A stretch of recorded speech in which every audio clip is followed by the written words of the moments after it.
नमस्कार सर। सत साहिब। क्या नाम है जी आपका? मेरा नाम धर्मवीर दास है जी। क्या काम करते हैं आप? जी मैं जेल वार्डर हूँ, जेल डिपार्टमेंट में नौकरी करता हूँ। कहाँ के रहने वाले? मेरा गांव कंडेला, जिला जींद, हरियाणा का निवासी हूँ जी मैं। संत रामपाल जी महाराज की शरण में कैसे आए? ये बहुत लंबा प्रकरण है, इसको मैं थोड़ा विस्तार से बताऊँगा आपको सामने। मैं जिस टाइम ये करौथा कांड हुआ उस टाइम रोहतक जेल पर वार्डर के पद पर था और बहुत तरह बात सुनी एक भाई ऐसे हुआ करौथा कांड, ऐसे सुनते थे अखबारों में हर रोज़। तो बड़ा दुख हुआ ये बातें सुनकर, भाई ये संत सभी ऐसे ही करते हैं। तो फिर कुछ दिन के बाद पता चला भाई संत रामपाल जी महाराज रोहतक जेल में आएंगे। तो हमारी वहाँ पर ड्यूटी थी, हमने देखा, सोचा भाई यहीं बात करेंगे, आके पूछेंगे उनसे क्या ये वास्तविक सच्चाई है। उसके बाद मेरे कुछ दोस्त थे मेरे गांव में जिन्होंने सतगुरु रामपाल जी महाराज जी से उपदेश लिया हुआ था। तो मैंने उनके पास जाकर कहा भाई तुम्हारे गुरुजी तो ये देखो अखबारों में ऐसे आते हैं, इनके बारे में बहुत बकवास ऐसे करते हैं। वो न बोले नहीं भाई हमारे गुरुजी ऐसे नहीं करते, लेकिन मेरे विश्वास नहीं हुआ इस बात का। तो एक मेरा दोस्त जो गांव में केबल का वैसे स्कूल का प्राइवेट स्कूल है, गांव में केबल चलाता है वो, मैं उसके बाहर खड़ा होया, उससे मैंने बहुत गलत बातें की उसको। अगर भाई तुम्हारे गुरुजी ऐसे करते मैं तुम्हारे आता नहीं। उन्होंने बोला भाई एक बात बता, मेरी माँ पागल, एक्चुअली उसकी माँ पागल थी, अपने कपड़े उतार कर फेंक देती थी। उसका पिताजी इतना शराबी था कि सारा गांव के बच्चे उसके पीछे लगे रहते थे। उन्होंने बोला भाई जब मेरे घर में मेरी माँ पागल से ठीक होगी, मेरा पिताजी शराब पीता था, आज एक नंबर का इंसान हो गया, मैं उस सुख को कैसे भूल जाऊँ, मैं कैसे ये कह दूँ भाई संत रामपाल जी महाराज मेरे गुरु जी के पास मतलब ये ज्ञान नहीं है, उनसे ये फ़ायदा नहीं होता, मैं मेरा जो फ़ायदा हुआ है उसको कैसे अनदेखा कर दूँ। इस बात का मेरा कोई असर नहीं हुआ। मैं उसको कह के उन्होंने बोला अरे चाह तो पीता जाए, मैं बोला नहीं भाई मैं चाह नहीं पीऊँगा, मैं चला गया। तो फिर उसने मेरे पास फ़ोन कराया भाई हमारे गुरुजी आपके पास जेल में आ रहे हैं, आप उनको शिष्टाचार से बातें करना, आप कदे आप पाप के भागी हो जाओ। एक मेरा बड़ा भाई ओम प्रकाश नाम है उसका, उससे भी पहले वो करौथा कांड में सह परिवार जाया हुआ था, उसको भी मैंने फ़ोन पर बहुत ज़्यादा बातें की भाई तुम वहाँ क्या करने गया था, आज फंस गया। वो ये कहा फ़ोन पे मेरे को अगर भाई मैं तुम्हारे को ही छोड़ दूंगा, मैं गुरुजी को नहीं छोड़ सकता। फिर भी मेरी बुद्धि ने काम नहीं करे, भाई ये कह रहा है भाई तुम्हें ही छोड़ दूंगा, गुरुजी को नहीं छोड़ सकता। फिर भी मेरी बुद्धि ने काम नहीं कराया, मैं भाई ये तो पागल हो गए। उसके बाद फिर गुरुजी जेल में आए, जेल में आने के बाद वो दिन बहुत, मैं उस दिन को बहुत खुशकिस्मत मानता हूँ कि उस दौरान मेरी जहाँ पर गुरुजी बंद थे वहाँ पर मेरी ड्यूटी लगी हुई थी। तो गुरुजी आए, जैसे आके वहाँ बार के अंदर लेट के शाम को, तो हमने ये सोचा भाई गुरुजी अब आए हैं, रिमांड से आए हैं, अब तो इनको आराम करते, सुबह बातें करेंगे। जब ही सुबह ड्यूटी फिर मेरे ड्यूटी वहीं लगनी थी, वहीं परमानेंट ड्यूटी होती थी, 1 महीने के लिए मेरी वहीं ड्यूटी थी। उसके बाद गुरुजी यूँ से सुबह जैसे ही गुरुजी को मैंने नज़दीक ही गया, गुरुजियों ने मेरे से पूछ लिया अकबर भाई हवलदार कौन से गांव का है तू? माँ जी मैं कंडेला गांव का। गुरुजियों ने कहा भाई कंडेले के तो बहुत भगत हैं मेरे। माँ जी हाँ बहुत भगत हैं। हाँ गुरुजी संत रामपाल जी महाराज ने मेरे ही बड़े भाई का नाम ले दिया, एक ओम प्रकाश है भाई मेरा कंडेला का बहुत बढ़िया भगत है। देखो कितनी अखबार में कितनी सुनने के कारण मैं अपने भाई को मना कर दिया कि मैं नहीं जानता। इतना बुरा प्रचार सुनने के बाद मैंने अपने भाई को भी खुद मारा, माँ जा भाई मैंने ये कह दिया जी मैं नहीं जानता उसको। गुरुजी ने कहा भाई जान या ना जान मेरा भक्त है वो। माँ जी ठीक। गुरुजी ने मेरे को बिठाया, सृष्टि रचना सुनाई। मेरे को सृष्टि रचना सुनाने के बाद गुरुजी ने कहा बेटा ये बिल्कुल सत्य है जो सृष्टि रचना मैंने तेरे को सुनाई, इसको आपने ऐसे लगेगा जैसे ये मनगढ़ंत कहानी है। तो मैंने सृष्टि रचना सुनने के बाद मेरी ड्यूटी ऑफ हो गई, मैं चला गया। उसके बाद मैं संपर्क में, जैसे ही ड्यूटी होती हमारे गुरुजी में संपर्क में चला जाता, मैं वहाँ बैरक पे चला जाता और पूछता रहता। एक दिन मैंने वैसे पूछा गुरुजी आपके जो भगत हैं ये आपको परमात्मा मानते हैं? तो बोला भाई हाँ जी परमात्मा मानते बेटा मेरे को। माँ जी नहीं मानते परमात्मा, क्योंकि मेरे अंदर तो अड़ंगा भरा हुआ था, मैं 2 कौड़ी का इंसान। तो उन्होंने बोले क्या बात है बेटा? माँ जी जब आप भगवान मान लिए तो फिर उल्टा कदम क्यों रखना? वो फिर डर क्यों रहे हैं, हम तो सामने आना चाहिए। हमारे गुरुजी ने कहा बेटा कोई बात नहीं, अब थोड़े डर रहे हैं वो सामने भी आएंगे। तो ऐसे हर रोज़ मैं गुरुजियों से पूछता जी ये जो आप मार्ग बता रही, ये रोड़ा क्यों हुआ, क्या कारण था इसका। तो गुरुजियों ने बताया बेटा ये सत्तर प्रकाश पुस्तक पर रोड़ा था सारा, मैं प्रोजेक्टर पे दिखाता था इसको, और ये जितने भी आर्य समाजी हैं, ये आचार्य बैठे हैं, ये इसको बेच कर रोजी रोटी बना रहे हैं, इसमें वास्तविकता कुछ लिखी हुई है और हमारे समाज को बता रहे हैं कुछ अलग। तो उस बात पे ये रोड़ा था सारा। तो मैं एक इस परोपकार का ये काम कर रहा हूँ, ये भक्ति विधि सही बता रहा हूँ। मैं कहने लगा जी इस पृथ्वी पर ऐसा इंसान कोई नहीं जो परोपकार के लिए निस्वार्थ भाव से कार्य करता हो। तो गुरुजी ने कहा बेटा ये दास है। तो उस टाइम मेरे वैसे तो मन में अड़ंगा भरा था, मेरे गुरुजी ने कही, मेरे उस बात का विश्वास माँ जी मेरे ये बात जचती नहीं। तूने बोला बेटा जचो या ना जचो, मैं तेरे को जो बता रहा हूँ ये सत्य है। तो उस प्रभाव से मैं गांव में जो मेरा दोस्त केबल चलाता था उससे कहने लगा मैं तू कैसेट चढ़ा कर गुरुजी ज्ञानी में ज्ञान, तो तत्व ज्ञान संदेश की कैसेट थी, उसमें जैसे मैं हर रोज़ घर जाता रहा तो वो कैसेट चलवा देता। एक दिन मैं कैसेट सुन रहा था, रात के 9:30-10 बजे का टाइम था। तो एक कैसेट इतनी मार्मिक कैसेट थी, उसमें मैं क्या बताऊँ, मेरे गुरुजियों के लिए मेरा हृदय फट गया था। वो परमात्मा सतगुरुदेव उन्होंने कहा कि इस दास की जीभ कट जाए अगर झूठ बोलता हो, तो मैं इस परोपकार समाज के लिए ज्ञान छुड़ा रहा हूँ। तो गुरुजियों ने वो ज्ञान सुना, मेरे भीतर में लगी वह बात, भाई ये संत ये कह रहे हैं कि दास की जीभ कट जाए, अब मैं कोई स्वार्थ नहीं मेरा। तो मेरे वह बात भीतर में लगी। उस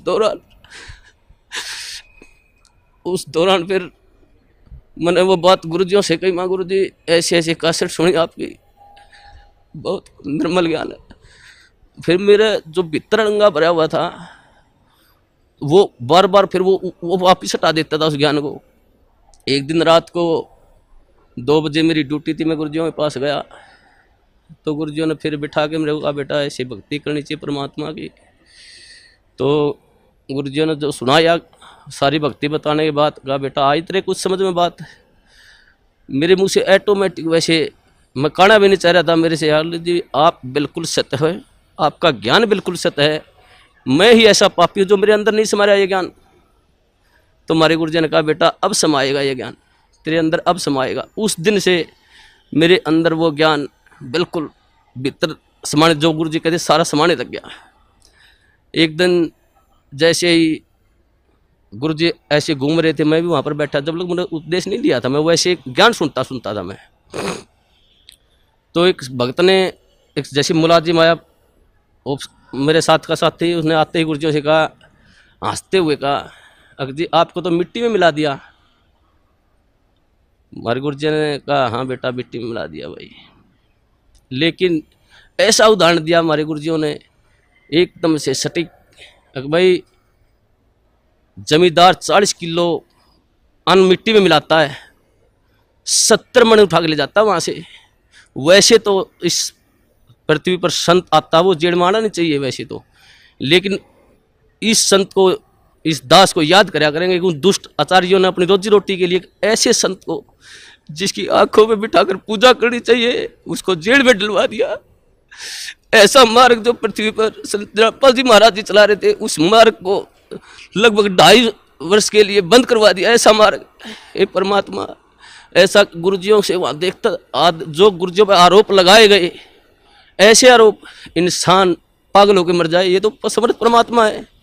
इन्होंने तो वहाँ पर इतनी भी शकीन नहीं थी इनके, हर बार ऐसा निर्मल ज्ञान, ऐसा प्यारा ज्ञान। फिर उसके बाद हम गुरुजियों से मैं कहता हूँ गुरुजी नाम उपदेश दो दास को, तो मेरे गुरुजियों ने मेरे को मना कर दिया कि बेटा अभी नहीं, आप और थोड़ा समझो ज्ञान को, और थोड़ा ज्ञान को समझो, उसके बाद लेना गया आप उपदेश। मैं घर जाता, कैसेट चलवा लेता, मेरे जो दोस्त था उससे, भाई कैसेट चला गुरुजियों की, वो कैसेट मैं सुनता रहता। तो जैसे मेरी भक्तमती थी, मेरी घरवाली थी, वो मैं बाहर जाता तो ऑफ कर देती चैनल को, दूसरा लगा। मैं कहता जी आप इसको बंद मत करो, ये मैं सुनता हूँ, आपने नहीं सुनना तो आप आराम से वो करो। तो मैं हर रोज़ सुनने लगा गुरुजियों का ज्ञान, तो वो मेरे भीतर समाता गया। उसके पश्चात कई बार गुरुजियों से वहाँ पर जेल के अंदर, जैसे मैं गुरुजियों से बताता गुरुजी आपके ये सत्संग सुना मैंने, तो गुरुजी फिर दोबारा बताते मेरे को। तो ऐसे होते होते लगभग 6 महीने चले गए और 1 साल से ऊपर लगभग 1.5 साल गुजर गया। फिर मैंने, मेरी ड्यूटी प्रशासन ने मेरे को क्या कराया कि ये तो संत रामपाल जी को मिलने जाता है, इसकी ड्यूटी बाहर लगा दो जेल से। मेरी ड्यूटी बाहर लगा दी गई। बाहर लगाने के बाद अंदर मेरे को जाने नहीं दें, ज्ञान और नाम उपदेश मेरे को मिला नहीं। एक दिन वैसे गुरुजी, सोमवार का दिन था, 24 अगस्त को 2 बजे गुरुजी मुलाकात पर आए हुए थे। उन्होंने आने के बाद मैं जैसे ही मौका लगा कर डोडी में चला गया और मैंने ऐसे गुरुजियों की तरफ ऐसे आदर भाव से प्रणाम किया। गुरुजी ने इशारा कर दिया मेरी तरफ, बेटा इधर आ जाए। मैं चला गया। जाते ही परमात्मा ने, सतगुरुदेव रामपाल जी महाराज ने मेरे को नाम उपदेश दिया और कहा बेटा बाहर जल और मिश्री ले लेना, भक्तों को कह देना। वो दिन है, मेरे को उस दिन से ऐसे नाम उपदेश मिला। तो हमारे नाम उपदेश लेने के पश्चात जो प्रशासन था, जेल प्रशासन, सभी मुलाजिम, सुप्रिटेंडेंट, सभी हमारे खिलाफ, 2-4 और दोस्त थे मेरे साथ, कई और दोस्त थे जिन्होंने साथ में नाम लिया था, तो प्रशासन खिलाफ हो गया। उन्होंने एक दिन हमारे को बुलाया और कहा भाई आप वर्दी में लेटते हो, यहाँ उस रामपाल के चरणों में पढ़ते हो, आप यहाँ पर सारा प्रशासन ये महसूस करते हैं, बेइज्जती महसूस करते हैं। हमने कहा जी परमात्मा ही बातें हैं, हम तो कौन कहने वाले हैं। परमात्मा ने की दास है, सतगुरुदेव रामपाल जी महाराज की दास है। मैंने जेल सुप्रिटेंडेंट को कहा जी आप जिस वक्त ड्यूटी पर आते हो आप परमात्मा को मानते हो? तो वो कहने लगे जी मैं मानता हूँ। उस सुप्रिटेंडेंट को मैंने कहा कि जी आप जब घर से आ रहे हो तो रास्ता मंदिर पड़ता हो तो आप वहाँ झुको नहीं गए, उसके प्रणाम नहीं करोगे? जी बोले भाई मैं करके आऊँगा प्रणाम। तो मैंने कहा जी हमारे तो परमात्मा सतगुरु रामपाल जी महाराज है, मंदिर भी हमारे, तो ये सब कुछ ही है जी, हम नहीं रुक सकते जी, हम प्रणाम करेंगे ही करेंगे। आप हमारे को सस्पेंड करो, डिसमिस करो, कुछ भी करो। तो वो बोले भाई ठीक है, तुम नहीं मानते तो करते रहो। तो ऐसे ही सारा प्रशासन का ये सिस्टम चलता रहा जी। उसके पश्चात जिस टाइम ये क्रोथा कांड हुआ, उसके पश्चात जब ये क्रोथा कांड हुआ था, हमारे पास डीसी ऑफिस से और एसपी ऑफिस से 2-4 मुलाजिम आते थे जेल पर, वहाँ पर पुलिस के। तो हम उनसे पूछते थे भाई वहाँ पर क्रोथा कांड ऐसे हुआ, आप वहाँ थे, मौजूद थे वहाँ पर? वो कहते थे भाई हम वहाँ पर मौजूद थे, ये बातें सारी सच्चाई हैं। तो ऐसे वो हमारे को बता करते कि दोस्तों साथ में उठते बैठते खाते पीते थे वहाँ पर। फिर जब हमें ज्ञान हुआ, गुरुजियों ने बताया भाई ये सौदा अलग था, सत्यार प्रकाश का रोड़ा था, सच्चाई ये है। तो फिर हम उसे बहस करने लगे, भाई तुम वहाँ बताओ वहाँ पर ऐसे हुआ था और ये गुरुजी बता रहे हैं ऐसे, सच्चाई है ये। तो एक दिन मैं उनसे ऐसे बहस कर रहा था, भाई तुम झूठ बोलते हो। फिर एक मुलाजिम ने मेरे को बताया, बोला भाई ये सत्य है, हम उस टाइम झूठ बोलिया कर दे, ये सच्चाई नहीं, सच्चाई जो तू बता रहा है ये है सच। जब मन में आए परमात्मा, ए सतगुरुदेव ऐसे जुल्म ढाए उन दुष्टों ने, फिर भी ये समाज फिर भी देखो कितनी झूठ, एक दोहरा रोटी खाने वाला आदमी झूठ बोल रहा है, हम झूठ बोलिया कर दे एक भ्रमत करने के लिए। तो उस दिन से फिर वहाँ से फिर पक्की दिल में जज की भाई ये सारा जो समाज है झूठ है, गुरुजी जो कह रहे हैं वो बिल्कुल सत्य है। उसके पश्चात हम गुरुजियों के साथ रहते थे, जाते थे, प्रणाम करते थे। प्रशासन हमारे खिलाफ हो गया, प्रशासन ने हमारे ट्रांसफ़र करवा दिया अम्बाड़ा, भाई तुम अम्बाड़ा चले जाओ कहने लगे वो। तो उससे हमारा ट्रांसफ़र होने से पहले की बात है, जैसे हम गुरुजियों से मिलते थे, जो प्यार होता है गुरुजी हमारे को, एक जैसे मेरे नाम उपदेश ले, मेरे मन में आता था मैं गुरुजियों के पास जाता, मैंने नाम उपदेश लिया, जैसे गया मैं, मेरे मन में आई एक भाई इतना अपने कभी पिता के बाप पाँ नहीं पकड़े, आप इसके पास पाँ कैसे पकड़ोगे? मैं जैसे ही बार के नज़दीक गया मैं वापस चला गया। दूसरी बार फिर मेरे मन में प्रेरणा हुई, अगर भाई संत हैं तू मानता क्यों नहीं, पाँ पकड़ ले जाके। फिर जो गेट पर गया फिर वापस चला गया। तीसरी बार फिर मेरे मन में आई, अगर भाई तू जाता ही क्यों वहाँ पर, अगर जाओ तो पाँ पकड़ ले गुरुजियों के। तो मैं जैसे ही गेट में बढ़िया, गुरुजी खड़े थे वहाँ सामने, इंतजार कर रहे थे, वो तो जाने जान परमात्मा।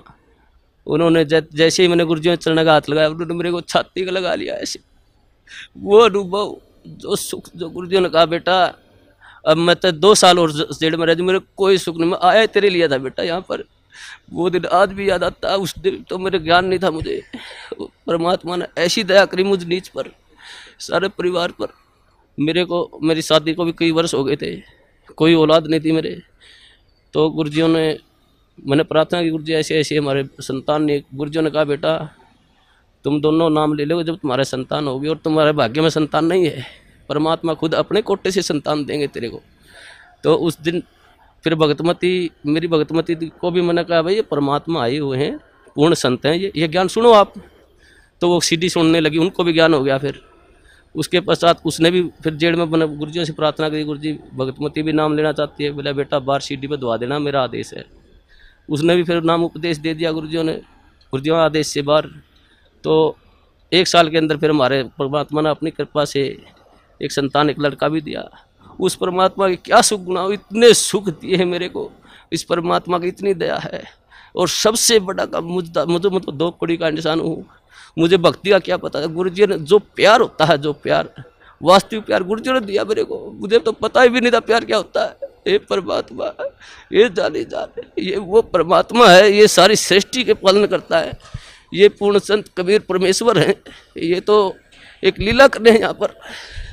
हम 2 कौड़ी के जीवों के लिए ये भटकते रहे, एक आत्मा के लिए ये परमात्मा लाखों रुपए बहा देते हैं। और ये समाज इसको कहते हैं ये बुराई कर रहा है। ये पूर्ण परमात्मा पर, जो पूर्ण परमात्मा का संत होता है वो बुराई नहीं करता किसी की। ये तो अपने बच्चों के लिए शिक्षा दे रहे इस बात को, भाई तुम पहचानो ये ज्ञान ऐसा पवित्र ज्ञान है परमात्मा इस पृथ्वी पर। ये किसी संत में देख लो, किसी आधार ही नहीं ज्ञान का, और ये ऐसा ज्ञान दे रहे हैं, मोक्ष का मार्ग बता रहे हैं, ढोल पीट रहे हैं, हर इन्हीं को कहते निंदा करते हैं। हे परमात्मा, मैं तो इस सब समाज से यही कहूँगा कि इस संत को, ये पूर्ण परमात्मा, इनकी पलकों में बैठाकर पूजा करनी चाहिए इनकी। और सभी समाज से कहूँगा अपने और अपने परिवार को जितना भी जल्दी हो सके यहाँ पर सतगुरु बंदी छोड़ सतगुरु रामपाल जी महाराज की शरण में लाकर उनका कल्याण करवाएं, और सभी भाइयों को बताएं बस वास्तविक ज्ञान वहाँ पर है। मैं यही कहना चाहूँगा। सत साहिब।